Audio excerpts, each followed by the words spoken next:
Chattanooga, St. Louis, Missouri, Orlando, Florida, Detroit, Michigan, Denver, Colorado, New York, Minneapolis, Minnesota, Buffalo, New York, Nashville, Tennessee, Baltimore, Maryland, Denver, Colorado, Houston, Texas, Indianapolis, Indiana, and Kansas, Missouri, home of the Super Bowl NFL champion Kansas City Chiefs.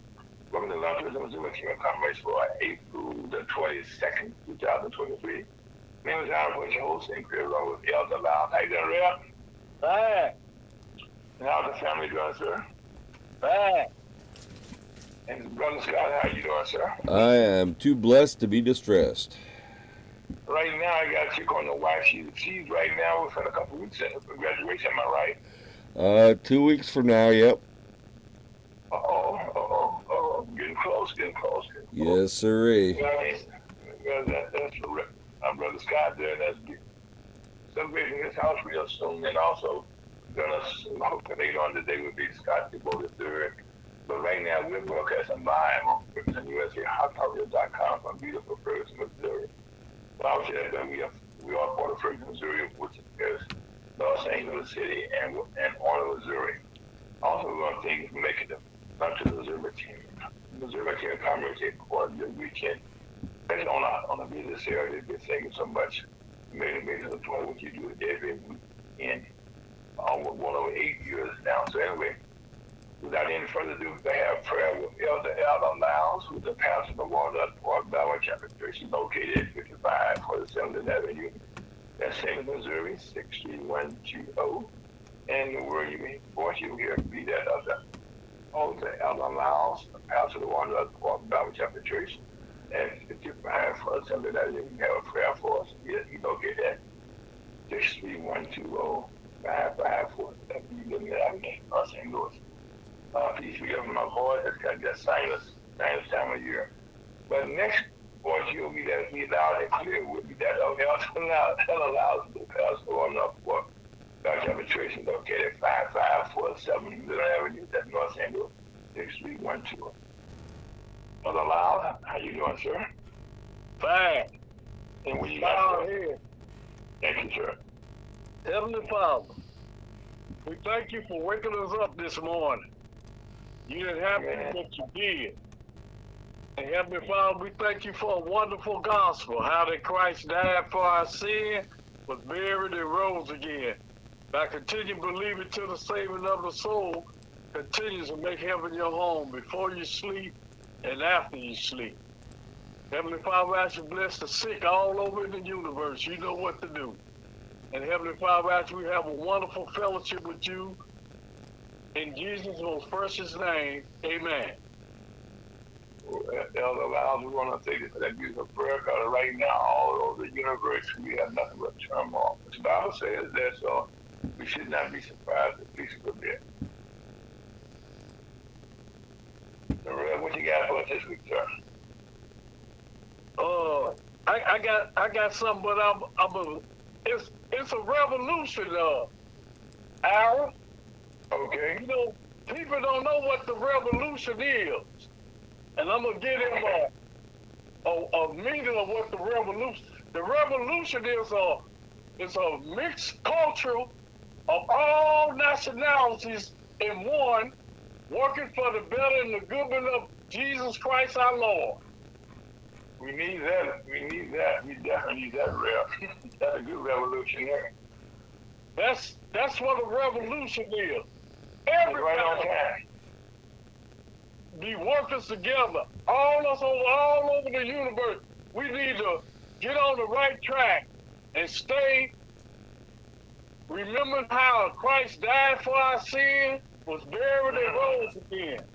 And by continuing believing to the saving of the soul, continue to make heaven your home before you sleep and after you sleep. It's I'm gonna go here in the scripture that I wanna read in Ephesians. Okay. You know, everybody get upset and they do this and do that. But here's one thing. When you do get upset, this is what you're supposed to do, according to scripture. Okay. Ephesians the 4th chapter and verse 26. It says, be ye angry, and sin not. Let not the sun go down upon your wrath. Wow, read that again, Rick. Read that again, please. 3 times, read that, please. Be ye angry, and sin not. Let not the sun go down upon your wrath. See, God, you can get angry. Jesus got angry. But you ain't supposed to sin because you get angry. Yeah, Moses got angry too. He know that, so that's all. Nothing new. You're supposed to be obedient to God. This ain't your world. This is God's world. And the people in it belongs to God too. And all God requires is to believe his gospel, the death, the burial, and the resurrection of Jesus Christ. We pass from death unto life before we sleep and after we sleep. Continue to show love one toward another, in another, to another, and for another. That's what we're supposed to do. We say is show love. Love is action. When you love somebody, you're going to act on it. And that's what the world needs to do, is act on that they love Christ and they show more love to others so people get saved before it's ever too late. You know, Red, that's one of the things that that people, what you just said there, you know, about showing love for one another, is a problem that it seems as though people have a problem relating to each other sometimes. You know what I'm saying? Trying to figure out how to work to get along with somebody as to work how to not get along with them. You know what I'm saying? Yep. You know, and really, you know, getting along with a person is not that hard, because I always tell people, treat the person the way you want to be treated. You know what I mean? You know, and that's the best way to do it. You know, and like I said, we talked the other day, you came out of the house and said, remember I said, if I'm bleeding, give me a Band-Aid. You know, don't put no salt on me. Okay. If I'm crying, give me a tissue. You know what I'm saying? If I fall down, pick me up. Okay. Okay. Hey. But that's how you know life is. You know, when you love somebody, you know, and you want to help somebody. Yeah, right. I'm sorry, go ahead. I just want to read something. This is where the beginning came from. This is the beginning. Okay. The beginning is Africa. Yes. It is chiefly the illiterate, the uneducated, and racially biased who refute the fact that the earliest and first human, Homo species, was discovered in the area of what is known today as Africa. And that the place at that time was called Eden. They go all the way back to Adam and Eve. From this point, humankind migrated throughout the world. Facts have been gathered from the land of Kenya, East Africa, in the place of Lake Rudolph, where Richard Leakey, the son of the late archaeologist and anthropologist Louis B. Leakey, was co-leader of the expedition that found the bones of the earliest man. Any history book of academy, repute, sanctioned the African connection to ancient, secular, and religious civilization. Because of abundant facts and scientific findings, it is clear that most of the Old Testament developed from Africa Eden roots. The opening of the scenario of the Holy Scriptures talks of Egypt and Ethiopia. See the following maps.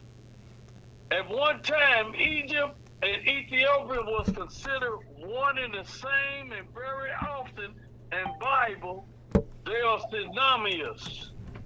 The term Egypt was once used to mean all of Africa, which was called the land of Ham in the book of Psalms 105. According to the ancient historian Flavius Joseph, Psellus, Plutarch, Tacitus, Eusebius, and Diodorus, the original Hebrews were a group of Ethiopians and Egyptians who were forced to leave Egypt and migrate to Canaan. Even today, we accept a scholarship from Shepard Diapo, Gerald Massey, who affirmed that the historical Semites include original Hebrew revived out of the African world and were originally black-skinned people.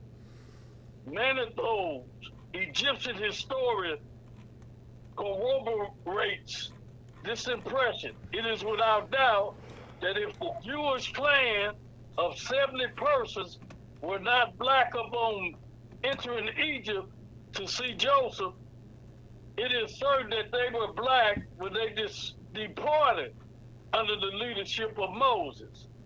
Also, it is important to note if there were any literate persons among them other than Moses himself, their spoken and written language and literature would have been Egyptian when they left. As a matter of speaking, the Hebrew language did not exist at that time.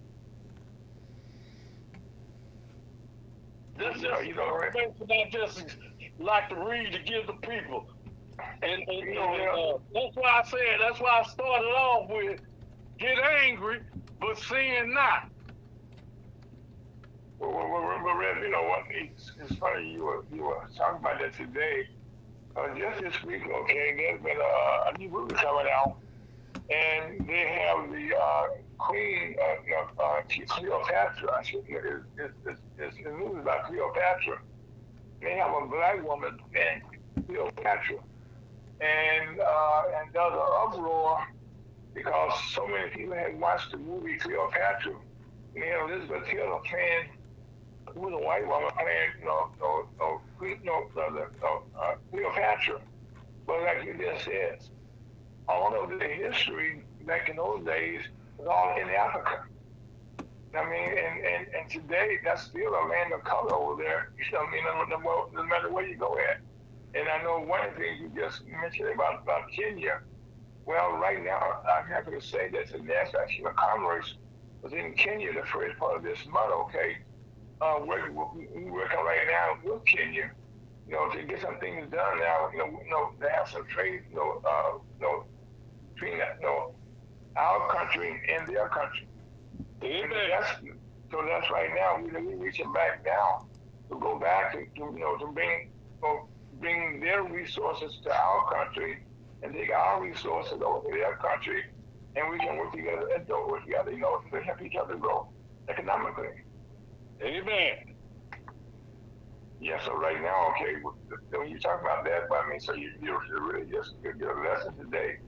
It's right on the money, because more so than ever before, we'll find ourselves, I can't say a fight amongst ourselves, but it's just, people don't seem to want to get along though. Right. And you know something else? We are multicultural. Culturalism.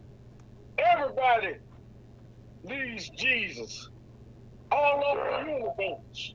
Everybody. Black, white, green, orange, yellow, purple, brown, blue. Everybody needs Jesus. Everybody ought to love Jesus.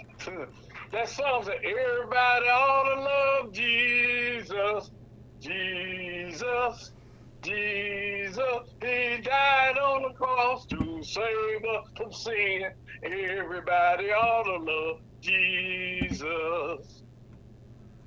Well, Rev, they ought to, one of the things that I was watching a program the other night, and they were talking about like immigrants coming into our country, and they was talking about that people coming into New York, but the Statue of Liberty had a page out there saying, bring me we was open to any. But this country right now is like you say, is a combination, okay, of all nationalities from all around the world.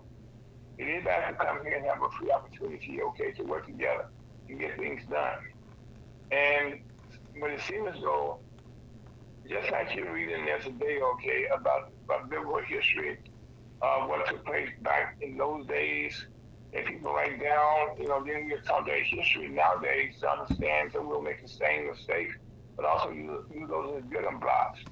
Well, right now, there's a fight right now in our country that people don't want our history of our country to be told, not just Baptist, but American history. Any type of history to be told. You know what I mean? And that's bad for our country, right? Amen. And if you don't know your history, understand who your friends are, that's why they do genealogy. Okay, they go back and you say from this arrow, they cannot stop it. You cannot stop God. No. I don't care what they want to do. All this chaos going on out here cannot stop God's plan of salvation. His plan of salvation will oversee anything out there. Yes, sir. We live in the righteousness of the Holy God. And He's wonderful. He's a counselor. He's omnipotent, omnipresent, and omnipotent. He's a great God. Come on. I'm the son of the king. My father is the king. Come on. Y'all, all of us are sons and daughters of king. Yes, sir. Who do you think is the head of the king? Nobody but God. Jesus Christ. Come on. He's the king. King of everybody. Yes. Y'all better get on board with him too. Believe the gospel. Get saved before it's ever too late. Believe the death, the burial, and the resurrection of Jesus Christ. You pass from death unto life before you sleep and after you sleep. Yes. But while we're here on our earth, we need to enjoy us and do the right thing as much as we can about enjoying life and appreciating each other. And that's not really allowed that what the Bible said. As the Bible said, I tell the Bible loves me, I know that's what it was. And the Bible tells me so. But that's not really allowed our folks in here to you. That's what the Bible said. So, Reverend Lyle, we want to thank you for that very enlightening message today and very, very timely message, okay? But one more time, we'll read that scripture, about that from Ephesians, the 4th chapter, I think the 28th verse. Read that one more time. Amen. You read that one more time. All right. 4:28. It said, "Be ye angry, and sin not. Mm-hmm. Let not the sun go down upon your wrath." Amen and amen. Amen. Reverend Lyle, we want to thank you for that beautiful timely message, okay? And again, that's Ephesians 4:28. It wants to leave that 26. They are Ephesians 4:26. Ephesians 4:26. Ephesians 4:26. Ephesians 4:26. That's the matter right now. Okay. Reverend Lamb, we want to thank you so much for that message, okay? That's Ephesians 4:26. And that's in the New Testament.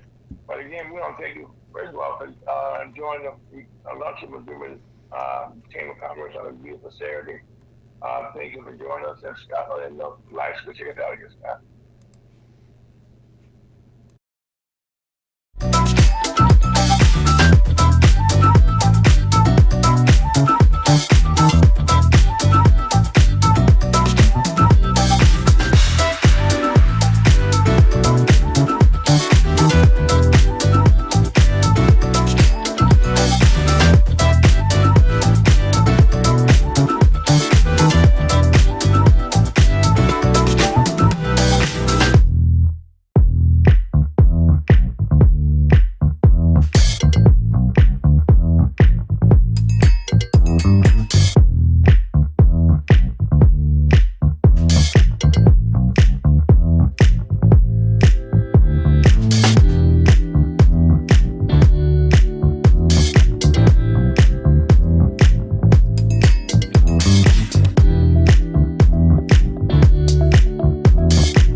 afternoon, St. Louis and around the world, all our listeners. And matter of fact, we can be seen on and heard on YouTube, Facebook, and Twitter Live today. And also our shows, this show will be rebroadcast on Sunday and Wednesday at 3 p.m. And also you can get us again if you have to join us today. This has been one of those busy weeks. You know, there's so much that's been going on. But right now, one of the top stories and so much that's been going on that you can hear about today was the Supreme Court, United States Supreme Court, well, there's a federal judge down in Texas decided to put a halt to a drug that had been used by over 5 years, over the last 20-some years. It was approved by the FDA back in 2000. In 2000, and there have been no serious repercussions. But anyway, that judge decided that he wanted to put an end to that. And after doing some research, the United States government, President Biden and the Justice Department, gave it a stay, and they had another that put into law. And so it was blocked on this past Wednesday. They moved again that tomorrow, which was yesterday, and they would move again and so lay down the United States Supreme Court. The law would remain the same, and that's a good thing because that would have changed a whole lot of things. When one federal judge can just overrule the FDA and all the drugs and all things, pharmaceuticals that have been approved by those experts, they said that they don't agree with it. But then right now, yesterday, I should say, the United States Supreme Court Justices Samuel Alito and Justice Thomas were the only two that voted to allow the restrictions to stay in effect. But the rest of the Supreme Court moved in favor of and the laws remain in place.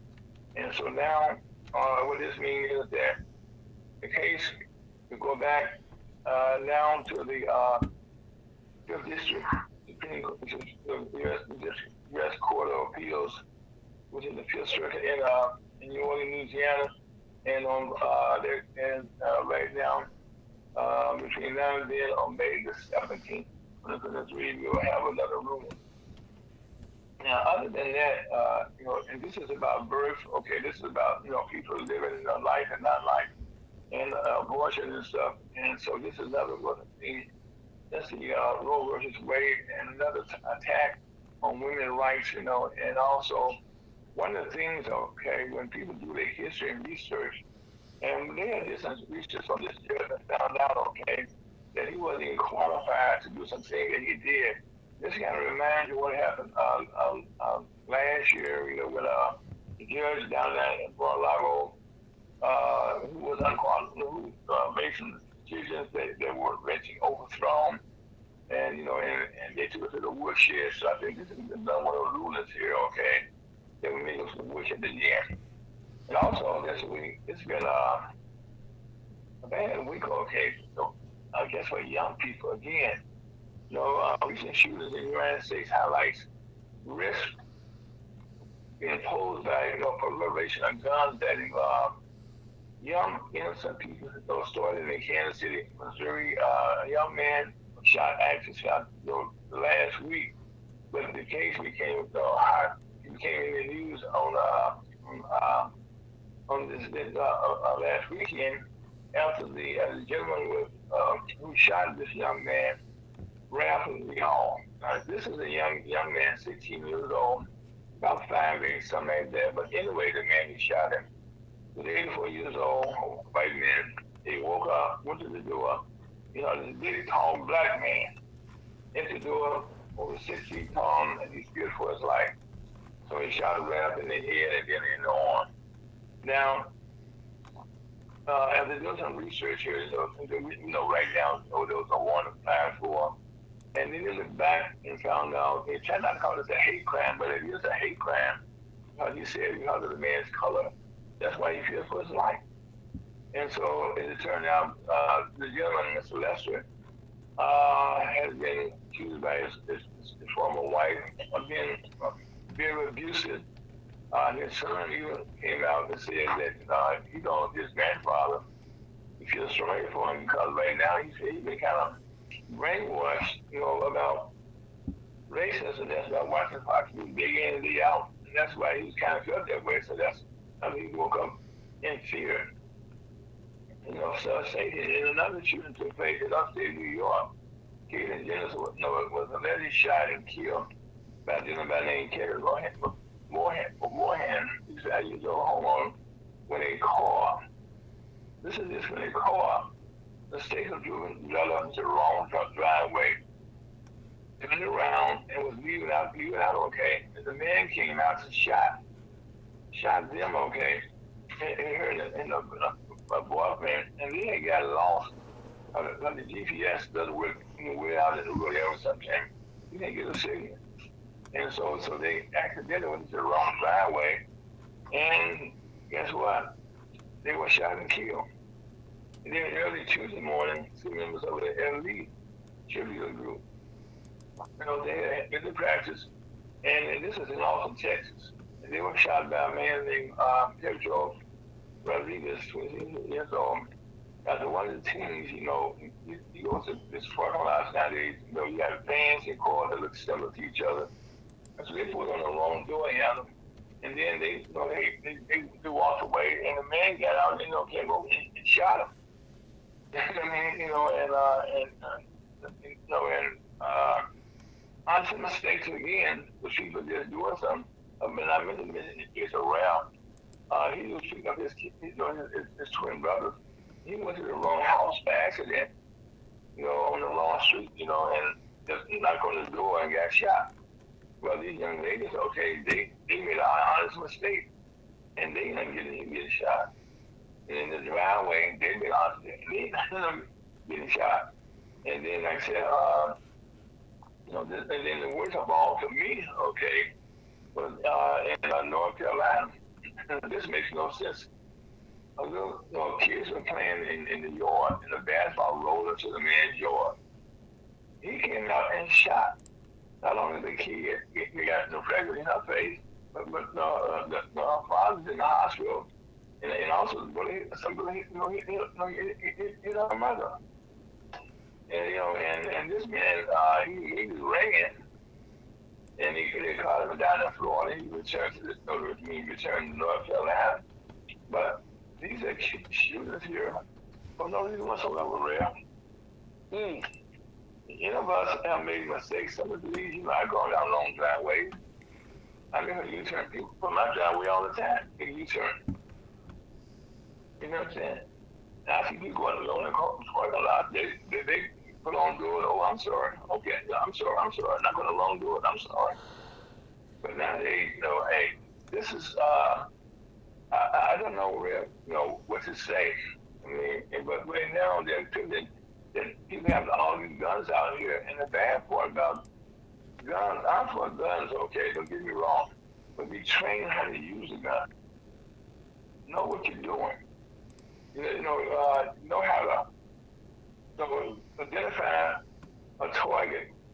But just to shoot, and see now they're saying in Missouri, I'll say like most states right now, you don't need to take no tests. You don't need to get no training. You're going to get your AK-47, a shotgun, and you can walk down the street. And guess what? You can be 18 years of age and older. And you can get a gun. And that's making no sense. But anyway, that's just something right now that's affected us all over the country, and especially for our young people. And another thing that I would be remiss if I didn't say something about it. Transgender has become a hot item all around the country. Laws are being changed, and I know here in Missouri, our legislator got information from a lady who worked for Washington University and one of their clinics here. And so she ended up leaving the clinic and she made some false allegations that were proven to be false. But by that time, I'll say this, they're gonna make some. I took her word as right. Okay, she testified, and they didn't do the background. She said the truth or not.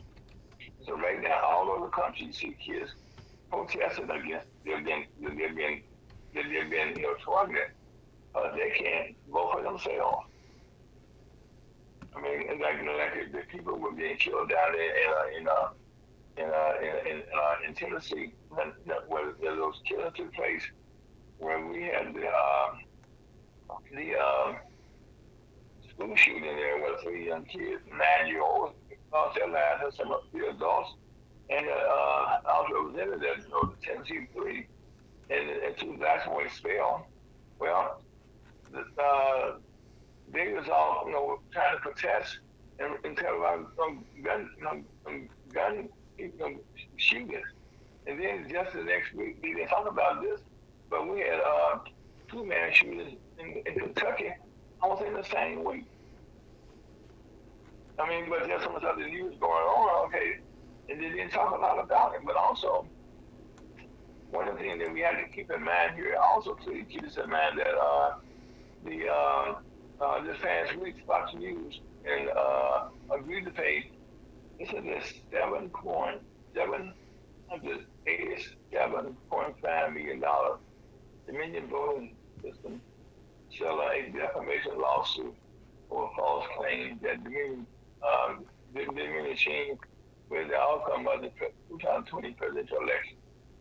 Seven which came and right before a 12-member jury had seated in the Delaware Superior Court that was really a week-long trial that you could have that machine that when you could have seen that the owner of Fox News, Rupert Murdoch, and all of the top stores come before them and testify, and so the Fox News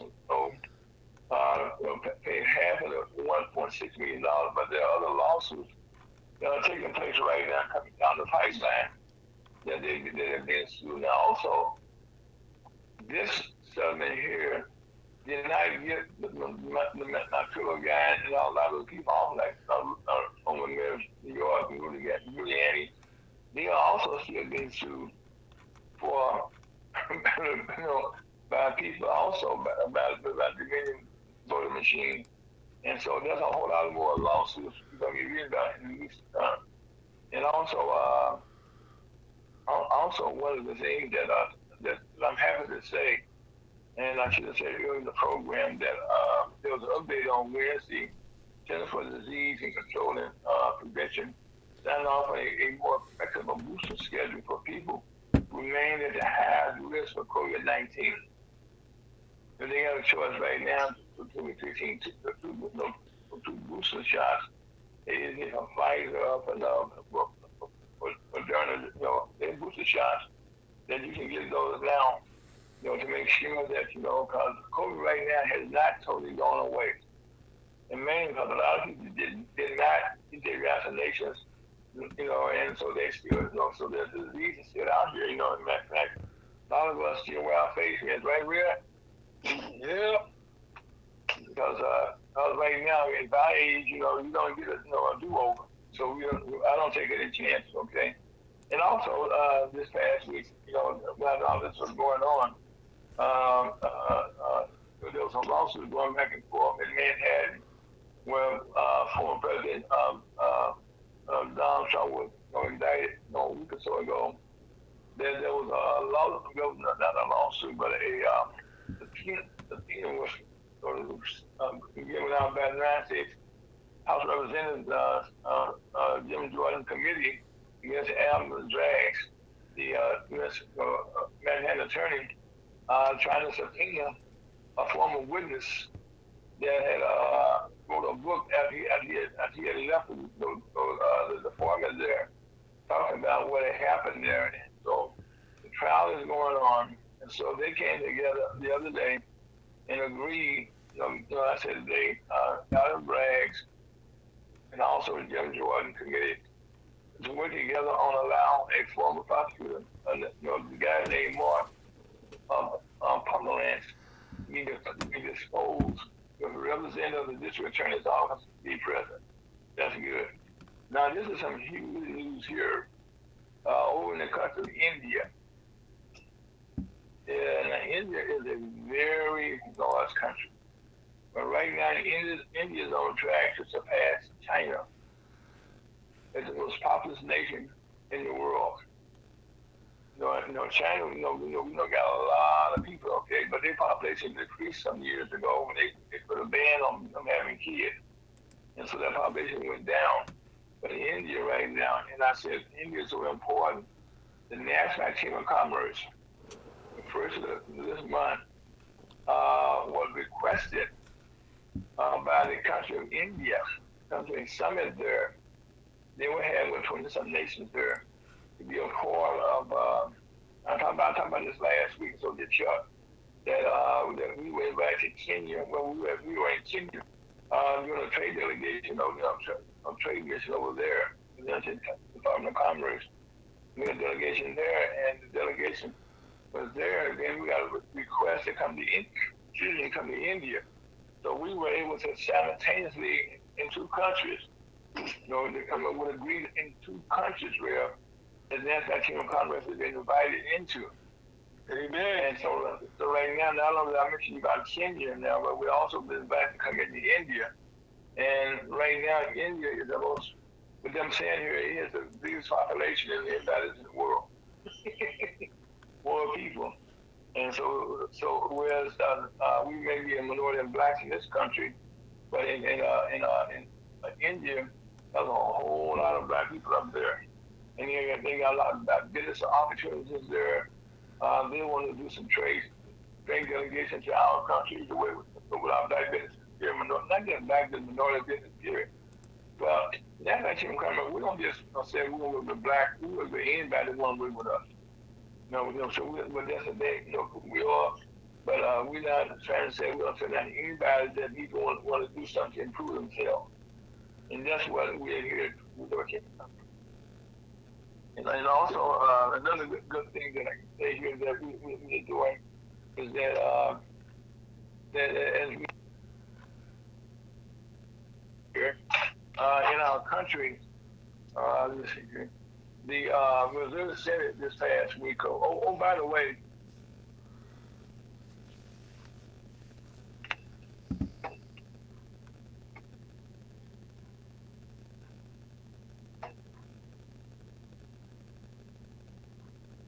Ira, are you there? Ladies and gentlemen, please stand by while I get Ira back on the line.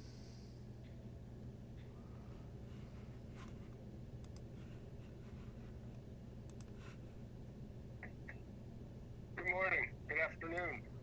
Okay.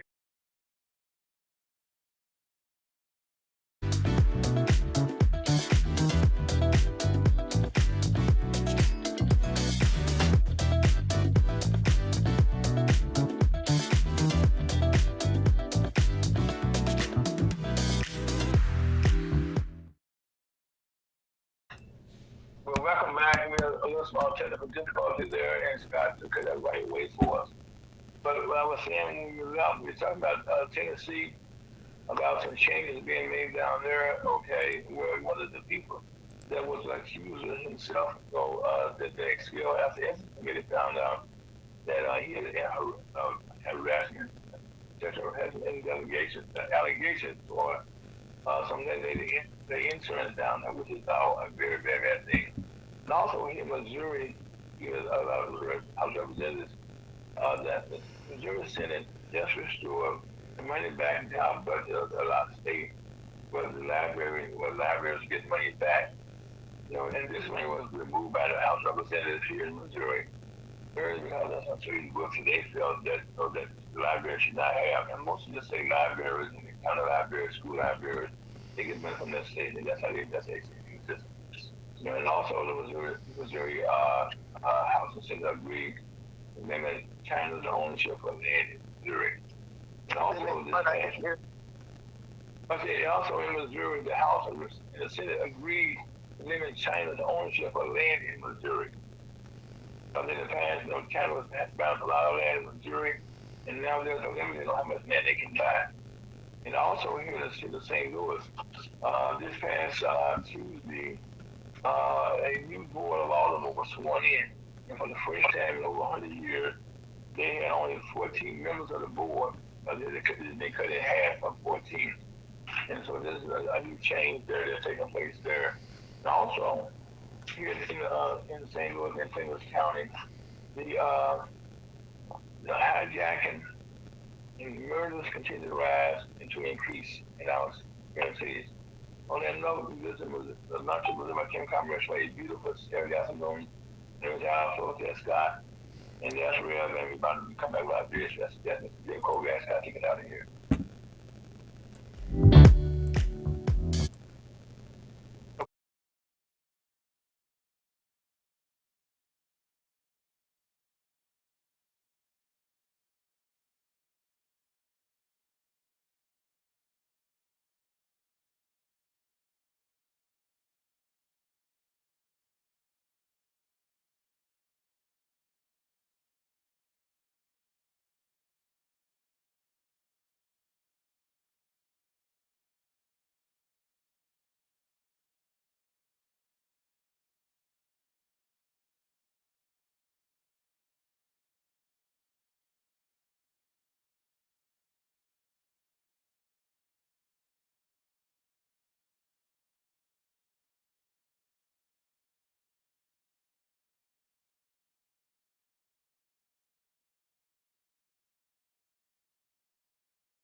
Good afternoon, St. Louis and the world. Welcome back to Lunch with the back here in Commerce Way. Beautiful Saturday afternoon. My name is Alan, folks.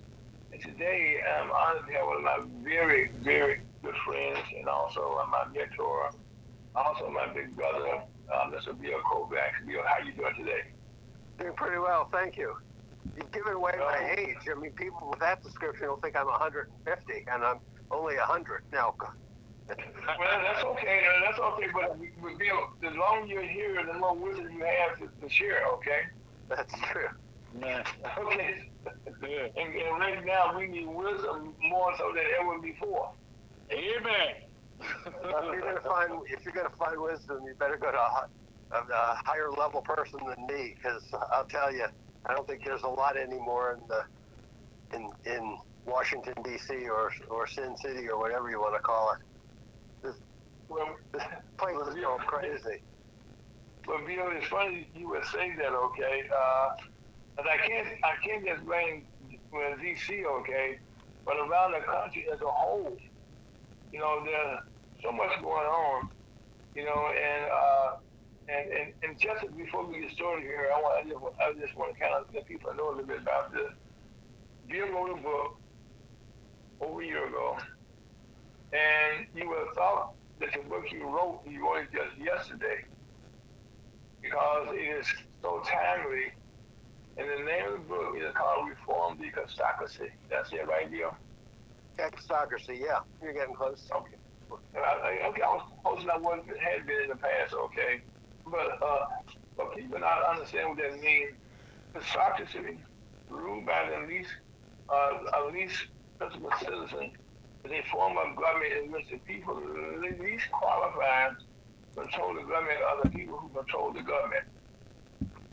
And so right now, not just in D.C., you know, but also, you know, most of our state capitals, you know, where we have our legislators, you know, who make our laws and rules, also in our local city councils and also our local education board. There's total chaos right now in every government, right, Bill? you're absolutely right. It's total chaos. But I think one of the things that I do write about in the book is that our legislators, our entire government, forgets that they represent us. That there's no power given to them. The power is given to them as our representatives, and they're to uphold the Constitution and make sure that they protect the laws and to protect the institution in which they serve, and to be a check on the other branches of government. They're not there to be political fighters. And as I heard you going over your list with, you've got half the board in St. Louis, and we've got the problems in Tennessee, and Congress can't come to a debt ceiling. These people, when you listen to their arguments, one saying, well, I want to win, and the other side saying, I'm going to win. But the American people are the ones who lose in this situation. And part of what's happened, especially with the federal government, is we started out as a nation of limited government. Very, very small, really, until the Great Depression in the 1930s. Government was very small, and states really did most of the work. And the federal government decided it should do everything. So instead of being a small government, it now runs everything. I mean, if I told you, there's a big program on just how you shelter an animal under federal law. So if they catch an animal, that animal's got to have air conditioning and a doctor available. A lot of people don't have air conditioning and a doctor available. And we've just gotten to the point where we're goofy. So when I talked about reforming the taxocracy, the rule as you described it, the rule by the least able or least principled citizens, we've got people running it who are there for their own power, their own sake, their own way to make money. They're not there. We're forgotten. We're just totally forgotten out here. And I got something right there, okay? Just what you just mentioned, okay, about animals. Here in Missouri, or in St. Louis, okay, I have seen people getting more time for killing or abusing an animal than they have got for killing people. I mean, I'm serious. No, I know that. No, go ahead. I'm sorry. No, I'm saying, and in most cases, we have killings and rapes and abuse all the time. But I know right now, in our legislators, we now have all type of rules that have been created. Okay, they give dogs and cats. Now I have a dog. Okay, where I ain't gonna deny that and love them to death. But at the same time, I don't see him, okay, as a person that's paying taxes, okay, as a person that we take care of. Most animals, okay, have more rights than people who are paying taxes to our government. Absolutely. And that's the thing I want to bring up there. And they have more people to defend them than most people. Oh, yes. Yeah. And the whole government's become nothing but a group of people who are protecting the rights of really small groups. And and I mean, as long as we're on this topic, one of the things that bothers me the most is we're always complaining about money, but we will spend millions and tens of millions in Chicago and New York to put illegal immigrants in the finest hotels, and yet we have veterans who've lost arms and legs sitting on the street begging for money. That's just unconscious. They're homeless. They're homeless. Yes. Most of the veterans out there nowadays, I know around in St. Louis here, I guess for the rest of the country, majority of them, homeless. And in most cases here in St. Louis, we got a big old hospital for the VA. And a lot of those are not just homeless, okay? They also need medical attention from PSD and all types of things like that. Right. And they're not getting any treatment or any respect out here. And we have people fighting more for dog rights and dog shelters, than they do for people that's fantastic. Yeah. No, it's terrible. I mean, the other thing that's part of this whole issue of the homeless and not having shelter, the average price of a house in this country, and you and Ira have talked about this many times, the average price of a house, I think it's around $275, $300, maybe $325, but it's around there. The average price to build one unit of low-income housing is over $400,000, and if you build it in San Francisco, it's over $1 million. Yes. And 40 to 45% of the cost of building a new unit is government regulation. If we really, honestly, and truly need to help people who need a home, then we need to figure out how to get rid of the 45% of the regulations, or a good percentage of them, and get these houses built. Instead, what we have is we're putting people in expensive hotels. We're trying to bring them food on the street. Get them a house. Get them a job. But let's do something that really moves the ball forward. We've been talking about this low-income housing, I don't know, 50, 60, well, we've been talking about it since the 60s. Well, how can you have something that costs more to build than the average person can afford to buy a house for? So if it costs at a minimum $400,000 to build a low-income unit, but the average price of a house is $300,000, most people are buying $300,000 houses because that's what they can afford. Why should we spend $400,000 for a homeless person? Let's get rid of the regulation and get the units down to $200,000, and start building them as opposed to talking about it. That's what the problem is. And you're not well, Bill, I'm not sure how it is up in D.C. on the East Coast there, okay?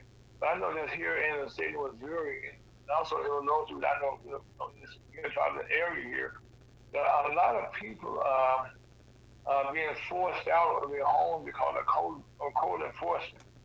Where, when homes were built,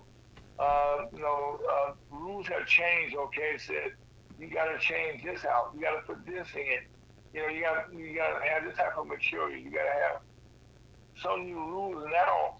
And so in St. Louis, we had over a couple thousand homes, okay, that people were put out of because of code enforcement. And, wow. And now we have those homes sitting vacant here. I do mean vacant here. Then they got to be tore down, okay. And a lot of them a good concrete brick homes out of St. Louis, Missouri used to be known for bricks. And now we're getting homes that big homes are kind of hard to come by nowadays. All big homes.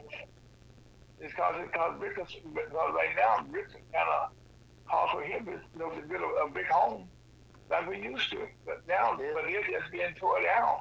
And those bricks, I know, I know that those bricks sell cost so much more now just to get some bricks from the home. The bricks are more valuable when the house is torn down than when the house is standing up. No, it's terrible. But when government's run by people who don't have any common sense or brains.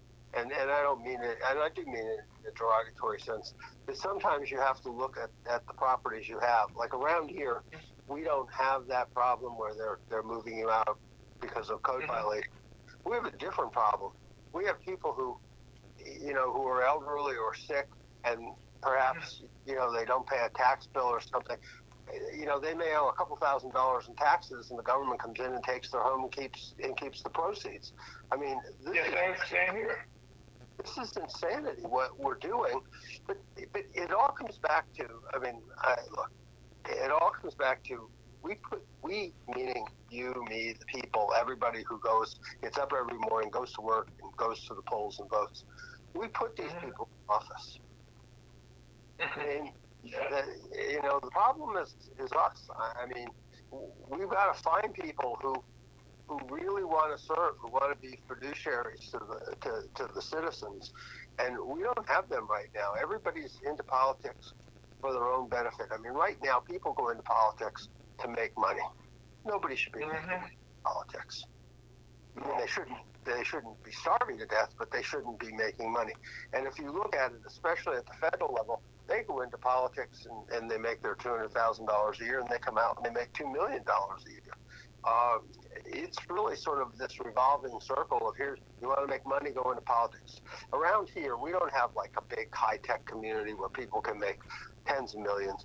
But what we have is the government, and if you go into the government and come out, you make a lot of money. And I'm going to put Missouri here again, okay? We just had Senator Blunt, okay, who has served, for many, many years, okay. He was the House representative, former governor here. Well, right now, he's just retired, and now he's making more, twice the money, okay, that he would have made, okay, was making in Congress now, 3 to 4 times the money now, and he's hitting a whole division for a law firm, okay, how to go back and lock the government. Sure. It's pretty common. I mean, if they can make the money, they should be able to. But what's happening is it's not that they're making the money because they have skills or brains. They're making the money because they have connections in government and they can cut a deal with the government that helps them and hurts us. That's the problem. It's not that they're making money. If somebody comes up with a new product and does something that's really innovative or has something that sells and people really want it, that's fabulous. But if you're going in and the only thing you're selling is your connection to the guy in government who writes the checks, that's wrong. That's really what it is. It's their money, their value is not because they have skills or brains. Their value is because they have a connection with a person who can write a check to them. That's what the problem is. Well, again, I just have to use Missouri, okay, as an example here.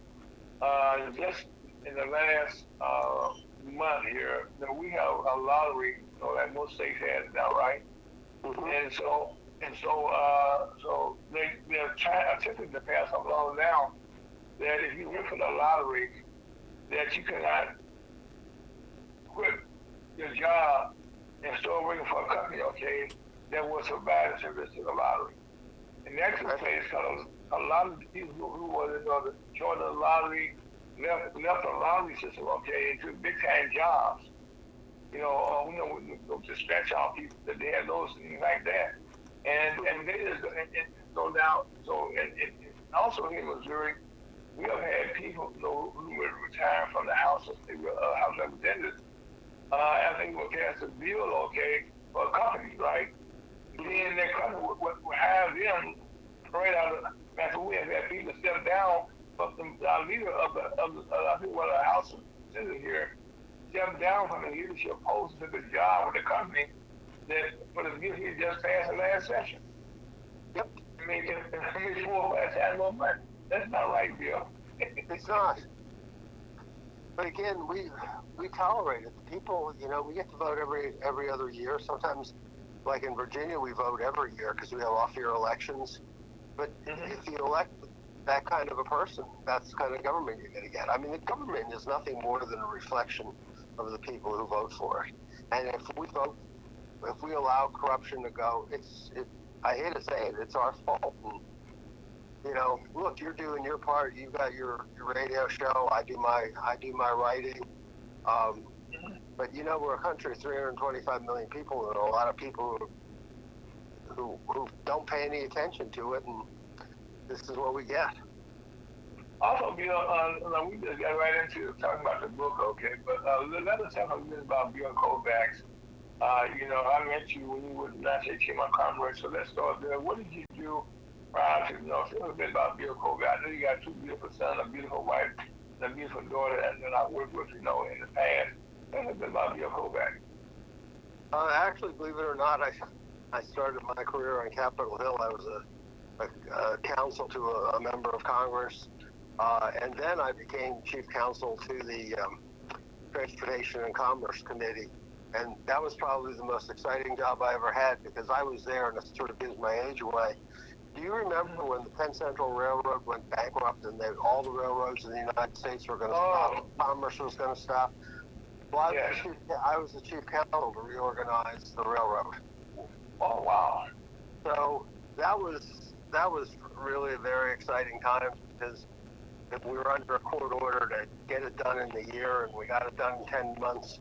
And here was an example where we reorganized, several 100,000 miles of track, millions of employees, businesses, long lines, short lines, you name it. Yeah, that was humongous, okay? We did the whole thing in 10 months because we worked at it. we knew we had to do it, and we knew we had to compromise to get stuff done, and we did it.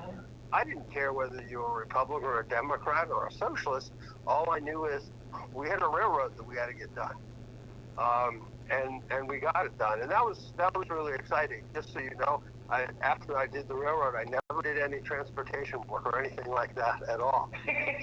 just so you know, and it wasn't that I had done I made my contribution and that was enough, and I wanted to do something different. And the next thing I did is, as chief counsel, we got the Resource Conservation and Recovery Act done, RCRA, which regulated hazardous waste. And if you remember at the time, we had rivers like the Cuyahoga River in Cleveland was on fire. We had landfill dumps all across the United States. Well, RCRA cleaned all that up. So that's what I did. After that, I decided I'd use my law degree for much longer than I ever intended. I was in private law practice for about 18 years, and I did a variety of things. Mostly, I did some trial work, did some environmental work, just a variety of things just to sort of keep the lights on.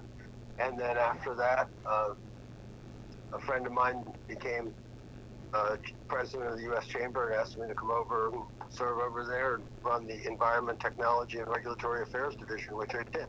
And I have a lot of fun. It's where I met you and Harry. And Doc, and it was just, it was a lot of fun. It gave me the chance to travel all over the United States and meet people and give speeches in various places, travel in foreign countries. It was a lot of fun. You do some radio shows, do a little bit of writing, and I stayed there for 20 years. And and some days in 2018, some days you wake up and you say, I don't know what more I can do. The world has gone by.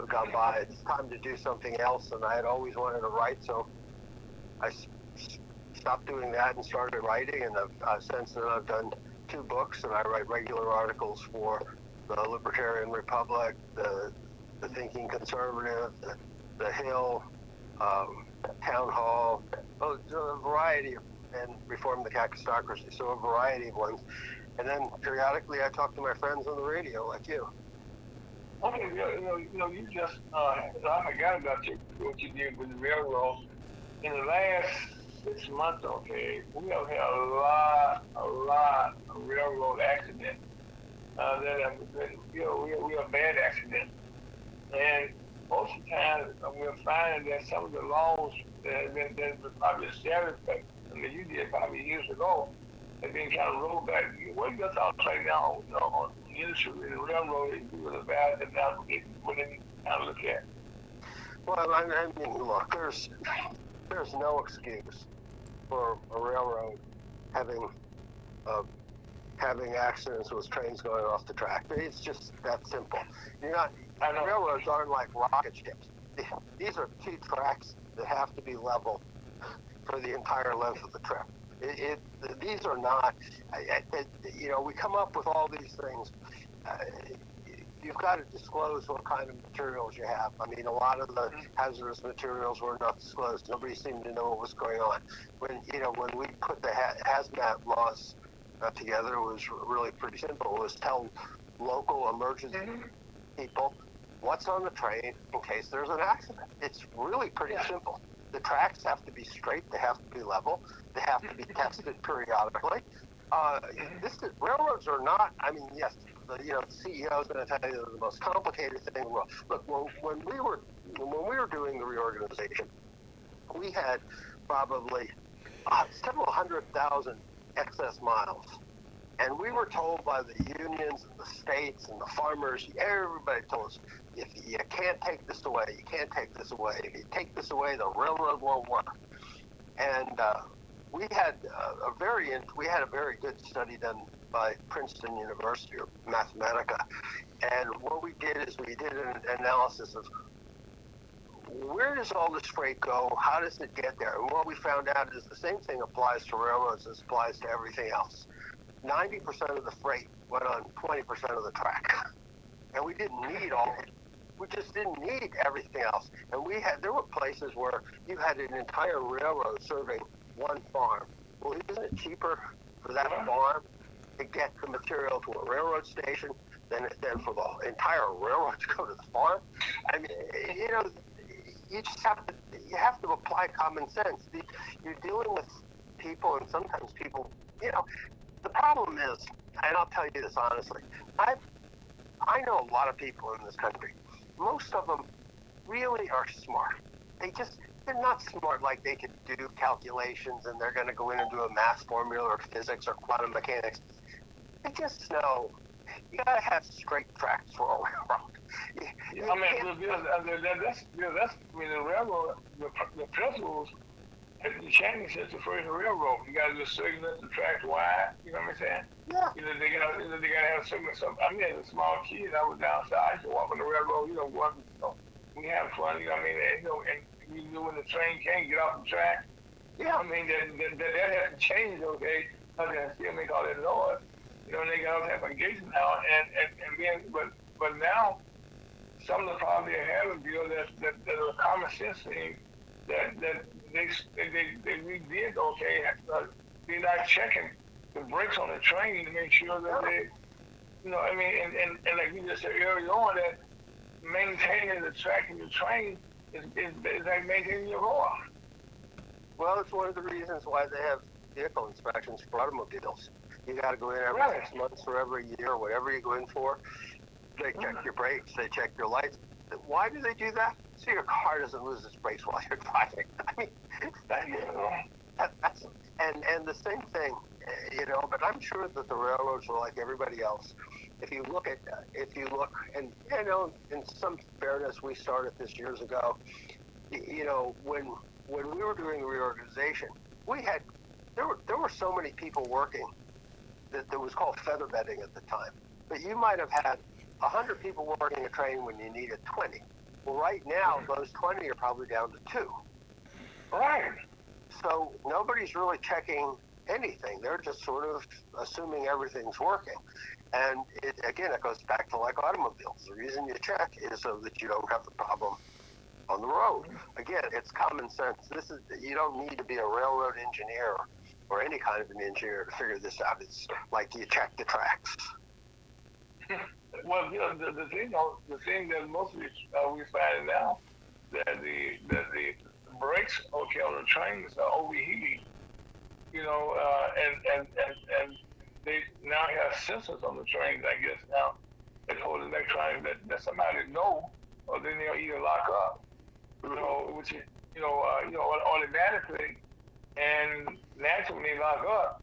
And I think another thing that I have found fascinating is that I never saw trains as long as they are now.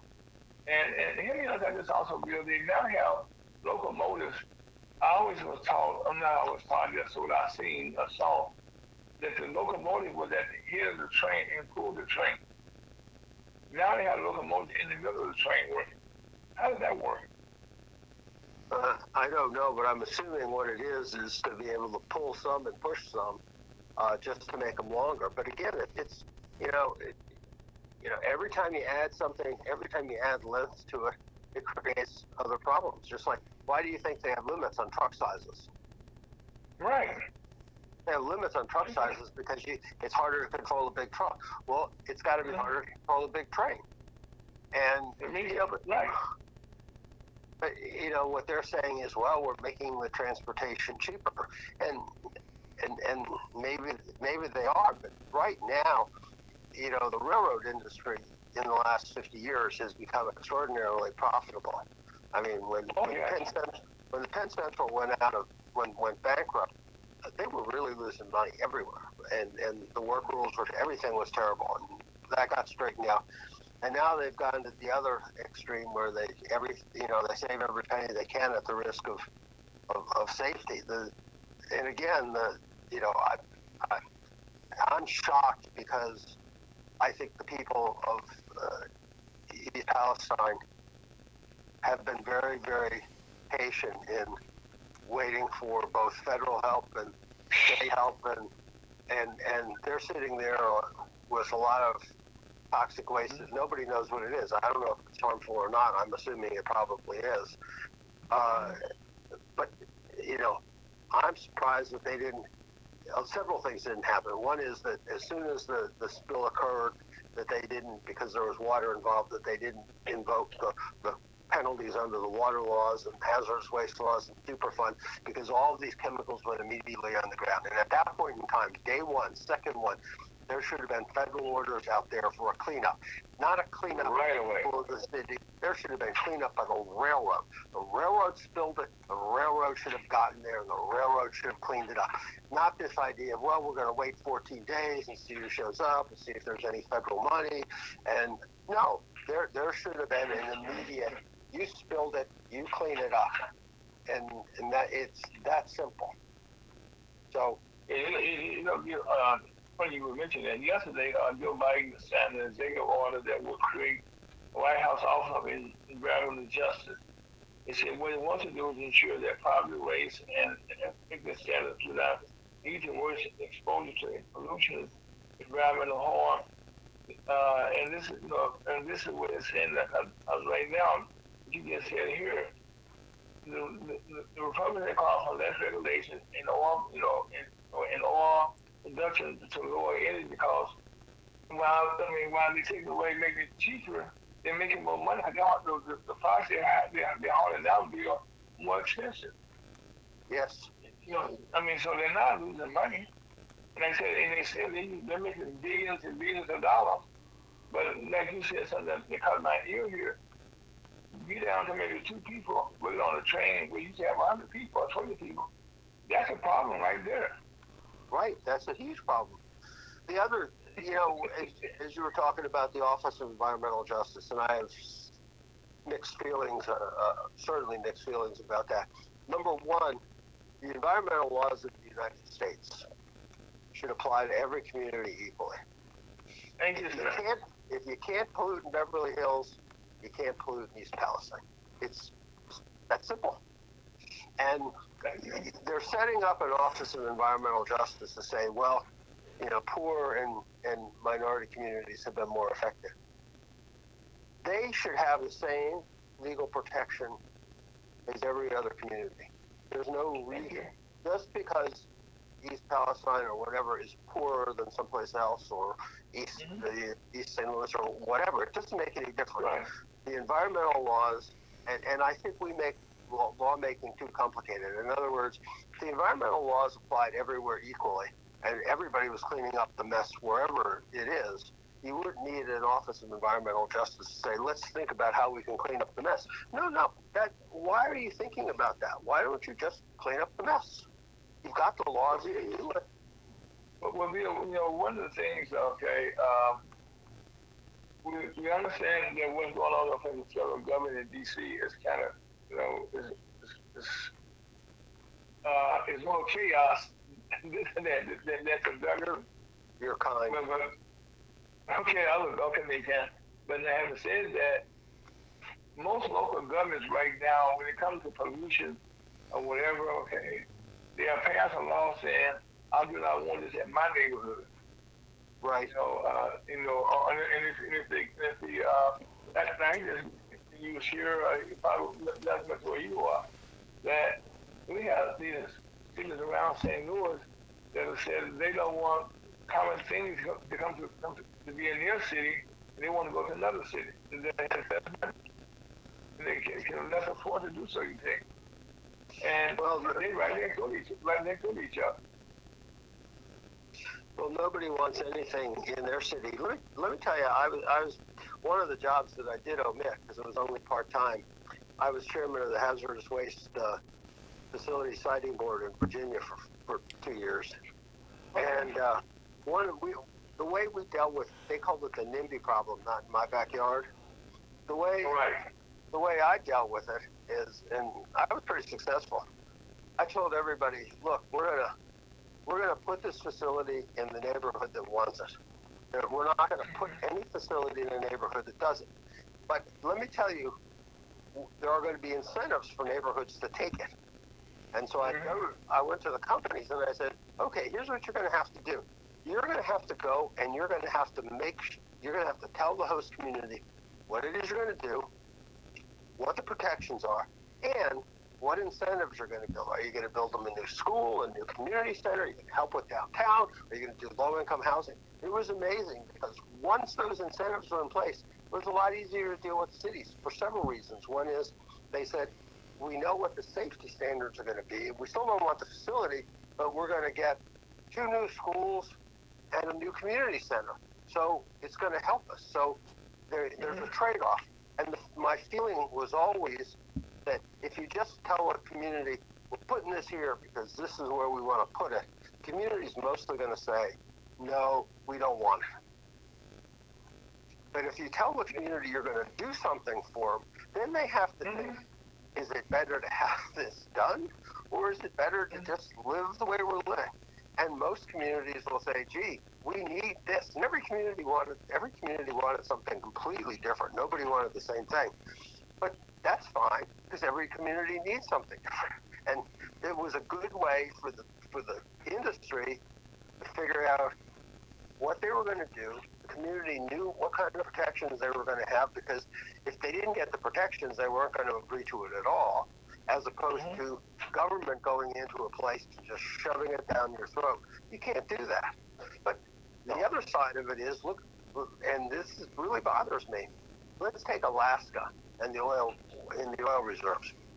There's an example where Alaskans, especially the indigenous Alaskans, want the oil companies they've always wanted them to pump oil. Why? Because until Obama, Alaska generated so much profit from the oil business that it actually gave every citizen, it paid citizens. It didn't collect taxes. It paid citizens to be citizens in Alaska. And the few times that I was up there, because I was dealing with the indigenous people, especially in the Pebble Mine, I mean, they were crying to me saying, please don't let the government shut this down. This is our only source of income for our entire community. And you have to realize that certain places like Alaska, where they have a lot of oil and they're way out of the way, they haven't had any spills other than the Exxon Valdez, but that was because of a drunk captain. That had nothing to do with, the pipelines. A human error. And some communities might want oil, and we should let them have it.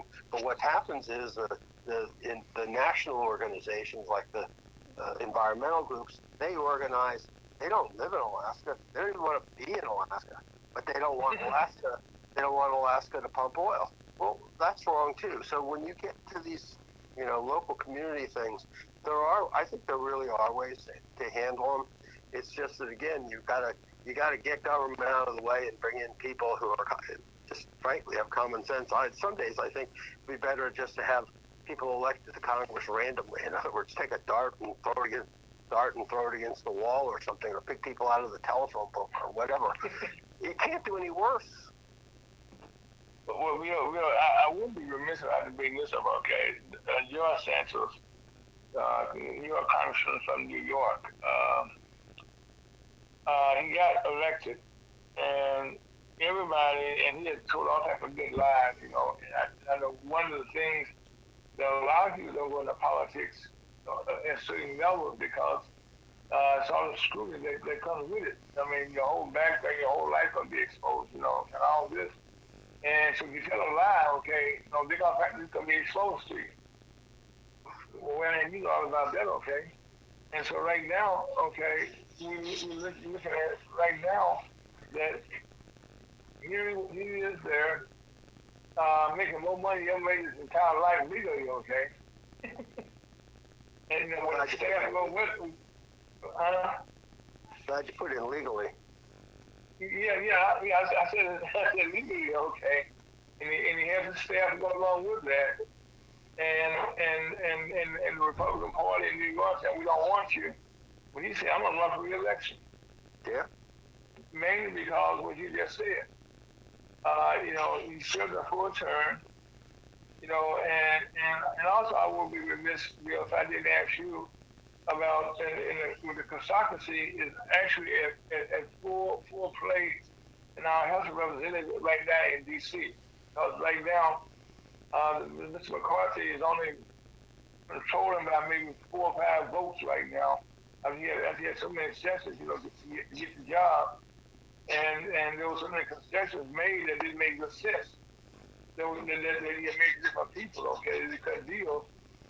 And so now, what are your thoughts about now, okay, how they operate? Because since they've been in session this year, there have been very few things in the House, okay, they have done that applies to, railroad safety, things like that we have heard about. We have heard about out here, okay, now we have found a lot of stuff. They're saying this will help the government, okay, but it's all been kind of personal. What are your thoughts about that? Well, let me start off with the big picture first. The fact is, we have a $32 trillion national debt that comes out to about. That's first. And now we wait to the last lesson said that this way here it's got started. Okay, now you're just discussing it. Your share of the national debt, you're a taxpayer, is $260,000.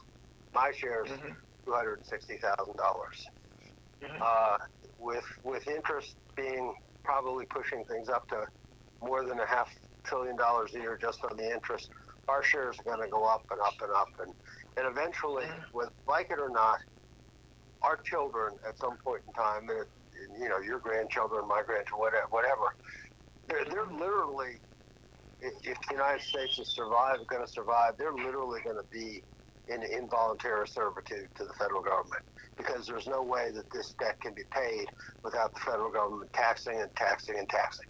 So that's the overall view. Whatever Biden wants to do or whatever McCarthy wants to do, the fact is that we cannot continue to have each taxpayer owe $260,000. We can't. It's got to stop. At some point. At some point.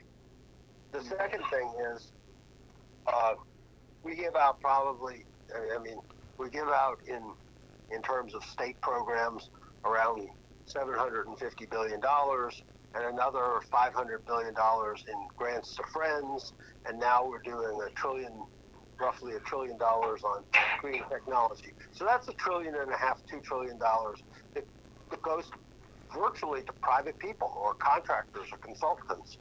I'm not sure that they should get it. So if you read, and also we had all the money we were way around the world to other countries. Right. And so there are ways to cut this back that doesn't really hurt anyone.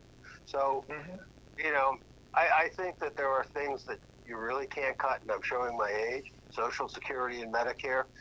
No, our age. Yeah, but I got a different reason than our age. Go ahead. If I was getting the Social Security for free, I would say I probably don't deserve it, and I would say thank you, but I would recognize I didn't deserve it. But I don't know, I started paying at age 16, so without, it's 60 years of paying into the system.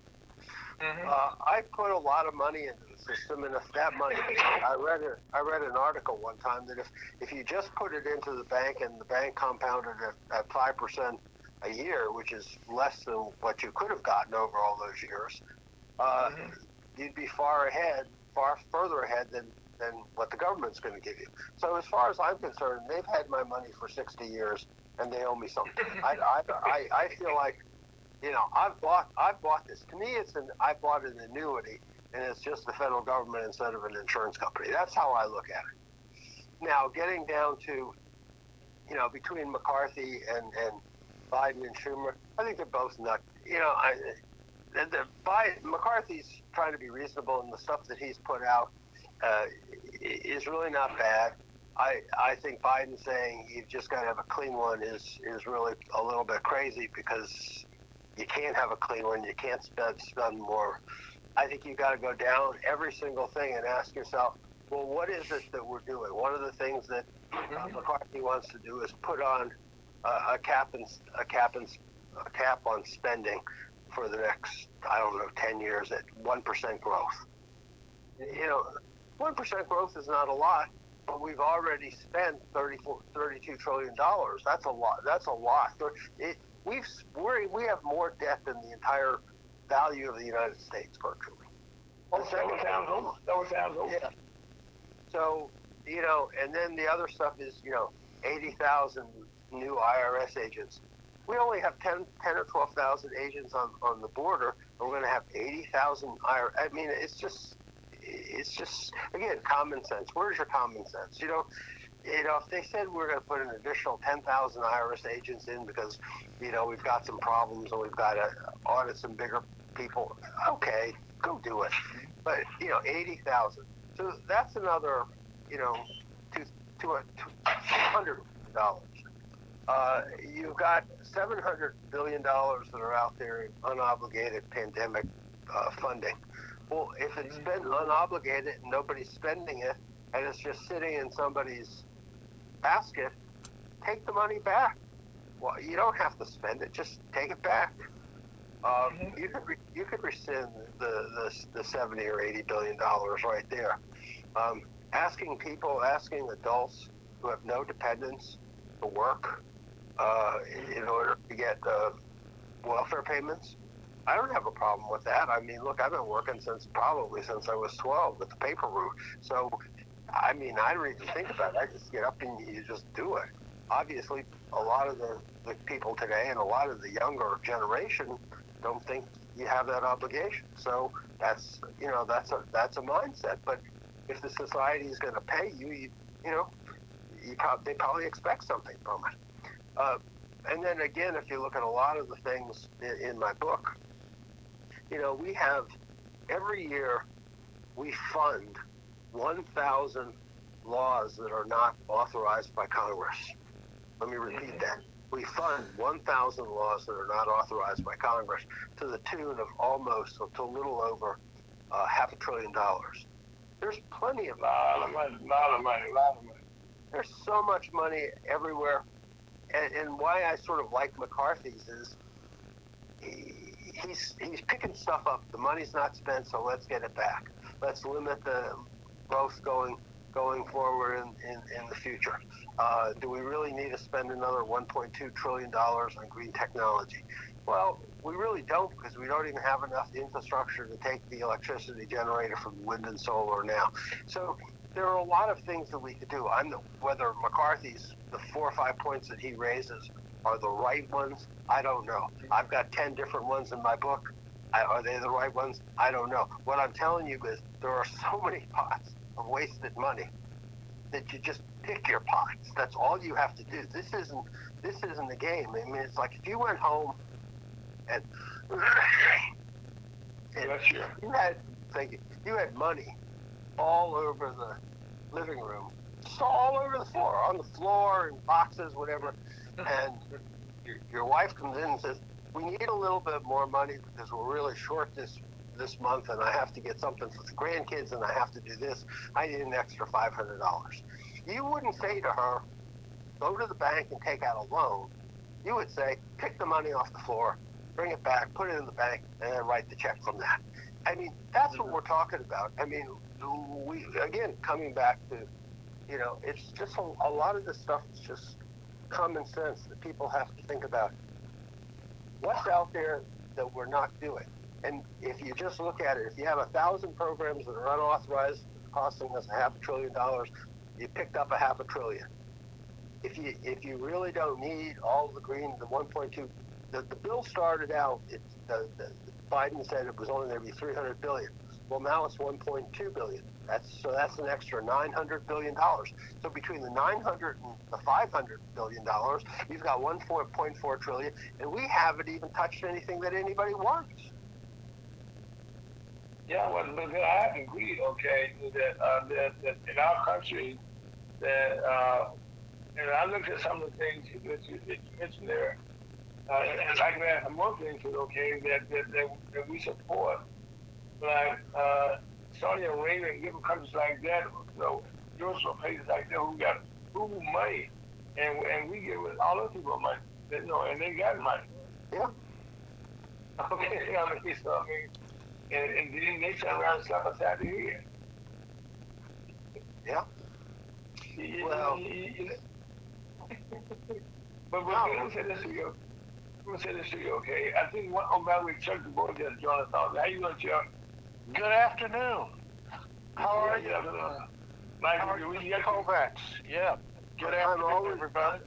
I'm always doing well, Chuck. How about you?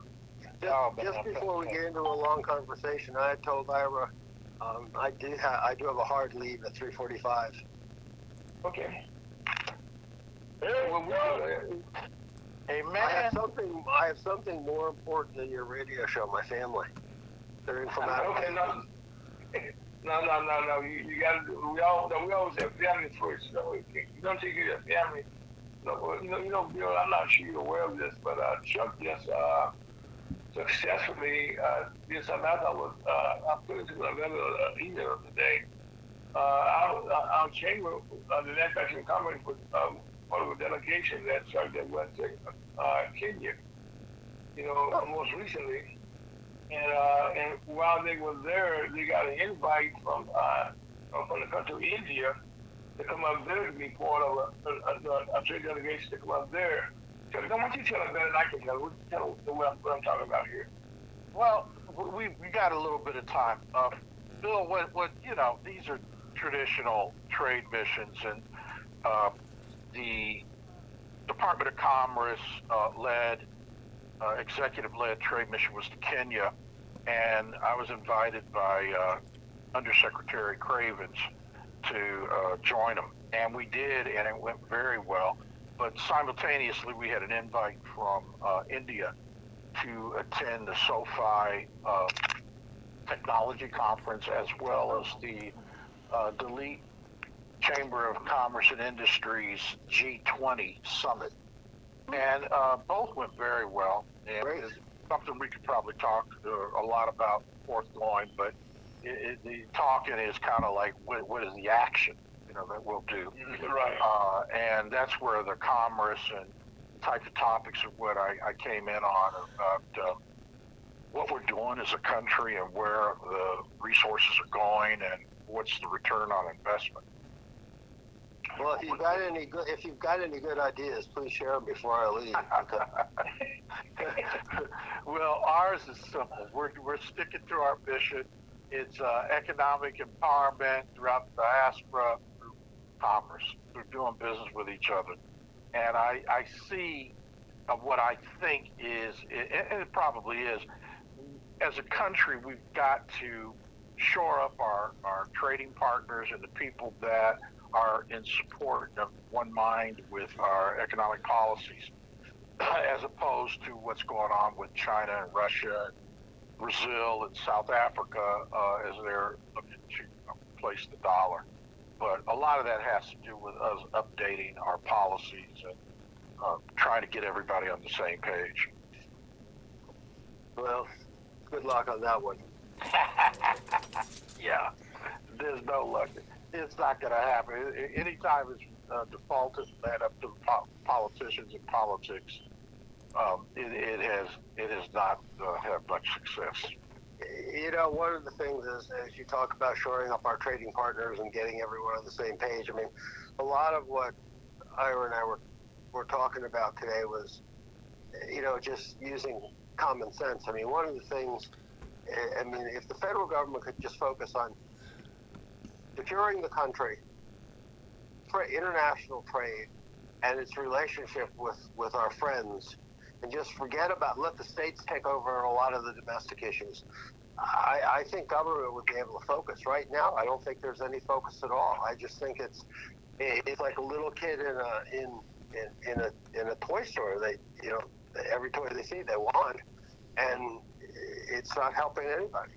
There's no focus in our government today. I mean, if you look at, I don't want to get into China or debate because I got to go soon, but if you look at what China's done with the Belt and Road Initiative and the amount of money it's putting into developing countries and resource bases and the acquisition of resources for the future and colonizing the moon.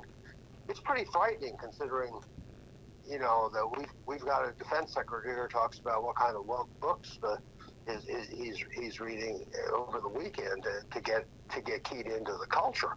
It's a problem. I mean, that's my view. And I think that there are things we can do, but we've got to begin focusing our attention on the debt. And I agree. I think we've got to focus on our friends and our partners. Whatever. And also, before you came in, okay, well, we were kind of focusing, okay, on Bill's book, the autocracy,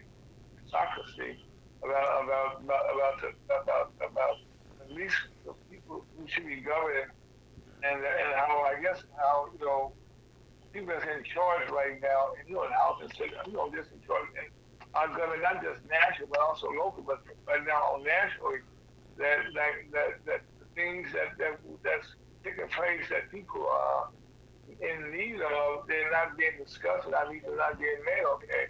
Or just said they're like in a candy store, and they just pick up things that they think they want to have, but they're not, just what we need to have in our community. What it was in there for. So, right here. Yeah, I mean, I don't know what more you add to it. It's we're in a state of chaos, and I think we got to get out of it. But I will let you and Chuck figure that one out. The next half hour, I expect that the world will somewhat be saved. It won't be. You guys will hopefully be as pessimistic as I am. I mean, it's a rainy day here, but I'm just not seeing progress. I just am not seeing it. Chuck, tell me if I'm wrong, but I'm just not seeing it. Well, you're absolutely right, but you don't. It doesn't have to be subjective. If you just go by the facts, there's no productivity. There's nothing coming out of it. I mean, we're seeing things from another perspective. And I was looking at while we were there, and it was in Kenya, and it was the closest thing I've seen to any type of cohesiveness from the top down on trying to go and get something done. But while Kamala Harris, our vice president, was there, she was trying to talk about human rights, but it was really gay rights guised as human rights. And they stopped her mid-sentence and said, we don't have that problem here. We have some legislation, we have some things we're doing it, but we don't even need to talk about that. And they cut it off. But it was a sign of me that, maybe we're not in touch, or maybe we're not on the right point or the right talking points to get somebody to even want to listen to you, so that you can begin to put some new ideas or some other thoughts out there. That's an excellent point. But we're not in touch. We're really out of touch. It's embarrassing. It's bad, and I think society at large, civil society particularly, we're going ahead and doing what we can do within our own reach. But you're right, and I think I don't know. We'll see. I think the elections are going to reflect that. Well, it's going to be a fascinating election. Could be Biden and Trump. Yeah, more of the stuff. I think we all we're on that. We are something. We on this. Well, Bill, I don't want to say I hear you over that, okay? But I want to thank you so much, okay? Thank you very much. See you later, and Chuck, great talking to you again, and thanks, Ira. See you later. Bye, guys. Thanks. Take care. Okay. Okay. That was a beautiful match. Y'all was doing it, periodically, and share some insights, some of the things that he's doing. And now we're talking about right now the chaos in government, which is Chuck kind of said, around the world. He's been around our global traveler, our global ambassador. It's unbelievable thing that you have done, and that's why I was kind of raising that. Right when you came in, but we had talked a little bit about today about India and Kenya, and so I'm gonna go back to India right now. It's predicted right now by United Nations statistics that India will become the largest most populated country in the world.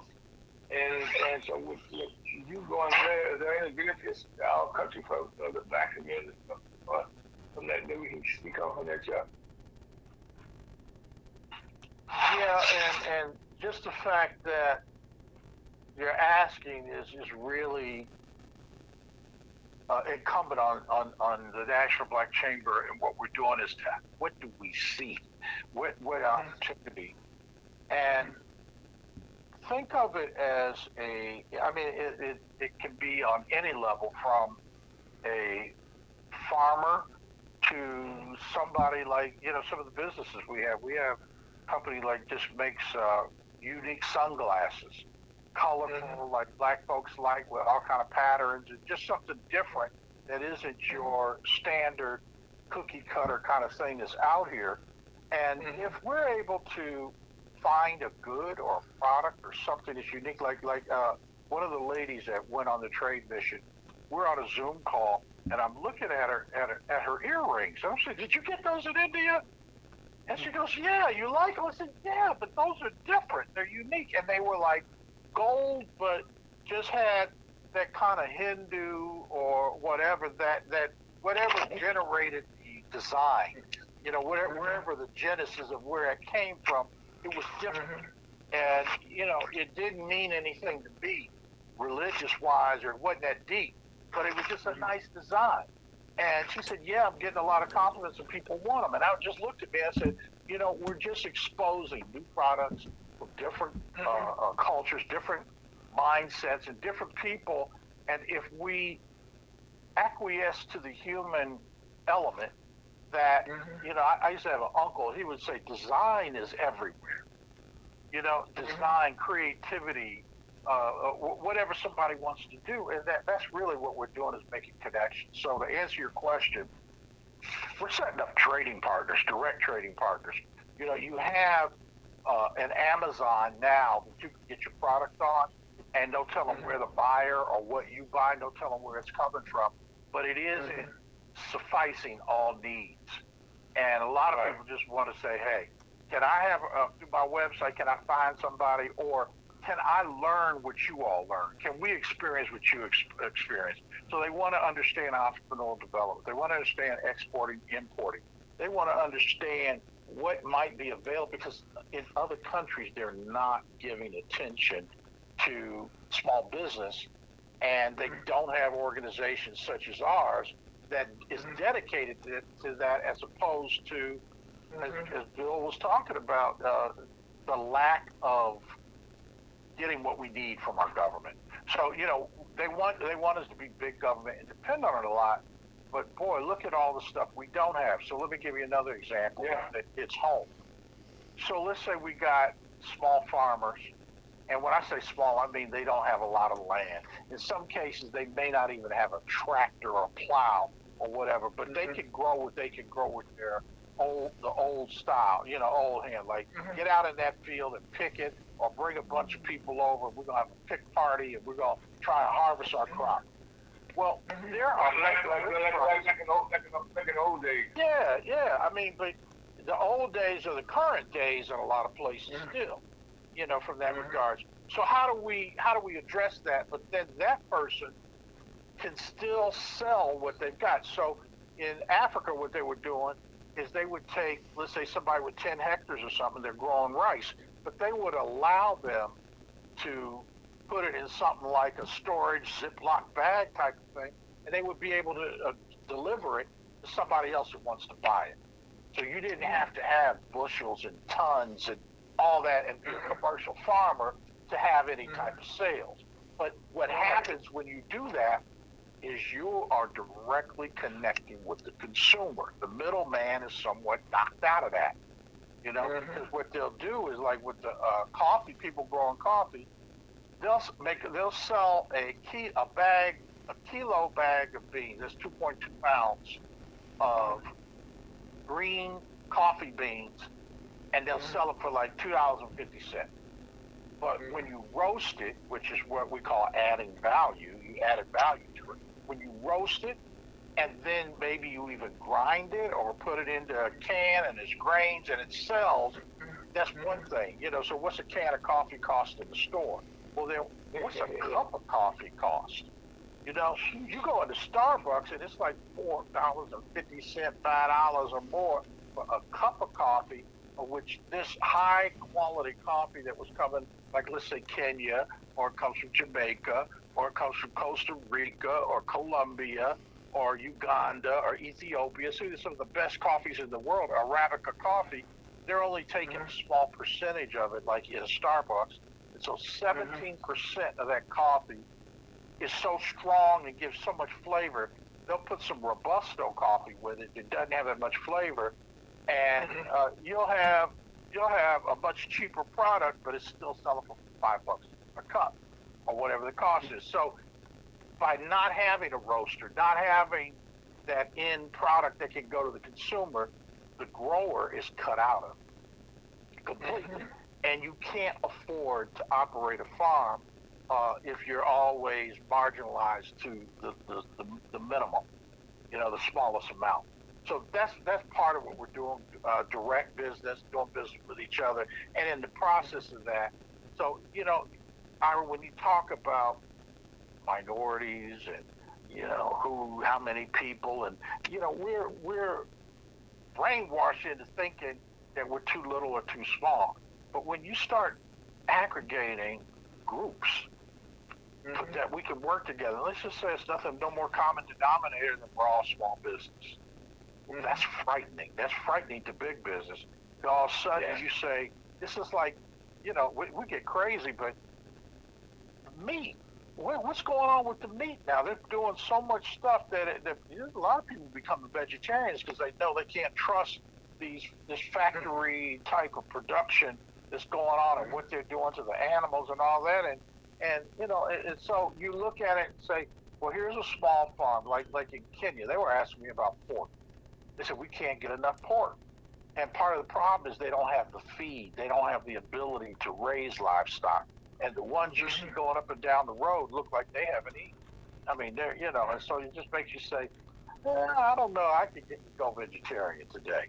You know, I don't need to mess with that because it's not right, and they're trying to force nature. They're trying to force nature's hand.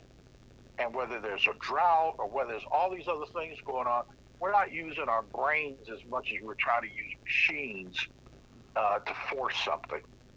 So with the innovation, go ahead. One of the things, okay, that I kind of go through the note, okay, the other day, okay, guy, okay, but one of the things is that I think the National Chamber of Commerce has a unique network, okay, of the older diaspora that we can kind of connect all of these people, okay, you know, the small people, itty bitty people, all of them, the other itty bitty people, you know, and they can sustain each other and go together that way. It's one way we can do that. We change it. We just agree. Yeah, and let me give you another example. You talk about India. How many times has somebody said they went to 7-Eleven or they had a store in the hood or something, and these Indians or these Pakistanis or these people from somewhere else were in there running? It's kind of like Chinese. You know, the Chinese have a reputation in a lot of countries that they'll be the shop owners, they'll run the stores, but they don't love you as a customer. And they, you know, suspicious or treat you a certain way. Well, part of that is they don't know it's like that. You know what I mean? And we're dealing with the bottom end of the economic ladder. But when you go up and tell, like, the people that are backing them or financing them or stocking them and making it possible for that retailer to be in business that is backing his homeland, the Godfather, the mothership, back to the source of where all their energy and power is coming from. And they say, no, wait a minute. We got to respect that culture. We got to respect those people. Or maybe you don't really need to be trying to export people as much as just get your goods going and make the money, but put a black person in that position. See, if we can work together or cooperate, we get resources, because at the same time, the American bank ain't trying to hear you. They're not trying to put you in position to open that store. To open a 7-Eleven or even a little gas station, a convenience store, you need close to $500,000 worth of inventory. Think about it. All those little things of toothpaste or the little tchotchke things you see by the cash register or whatever. Each one of them things, man, it costs. You got to pay to have it in the store, and you're not a real store if you don't have inventory. If you don't have products to sell. So we're talking about a lot of different things here, but that's really what it comes down to. But more importantly, we don't have the answers as much as we've certainly got the problems and the challenges. And if you can solve a problem, boy, you can have a business. Yeah, I think that's what it comes down to at the end of the day. Or you can, like you said, come with an idea, okay, that can be transferred internationally. We'll be, it'll be. So let me tell you where I was going with the agriculture piece on the fruit and vegetables thing. 5 minutes, gentlemen. So we've been asked, and it's been coming up, and so we're going to do it. We've been asked to come up with a youth entrepreneurial development program. Okay. So how do you teach a kid or something to have a business, have a job, instead of not having anything for them to do, and we're up here getting shot for ringing the wrong doorbell or going here or there, and not to say it would change anything, but you got alternatives to where maybe we could be doing something productive and not be worrying about the crazy people with guns that you can't even stray across or close to the line. All these people that were shot in the last week or something, they were all like innocent of doing anything. And so if we can connect those kids, like let's say with fruit and vegetables, and they live in a neighborhood and we're organizing, we're teaching them like the same way back in my day when I was growing up, one of the first jobs you could get as a kid was a paper route. And you learn some of the principles of business from your paper route. And service, you had to deliver it, and then you had to collect. You had to go back and get paid for your newspapers that you've been delivering all week. So you understood a little bit. You learned a little bit. Like, I think I was in maybe 5th or 6th grade. The value. Yeah. So I know we're not covered on time, but so if we could. Let me say to you, what you just said, okay? When we train here in Ferguson, Missouri, sometimes I talk to the mayor about bringing you out here.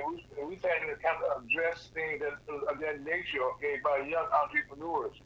How we can kind of start at that level, okay, and acclimate them to understand the basics and stuff, so they can go into learn how to do business people early on in their lives. So I think that's a great idea.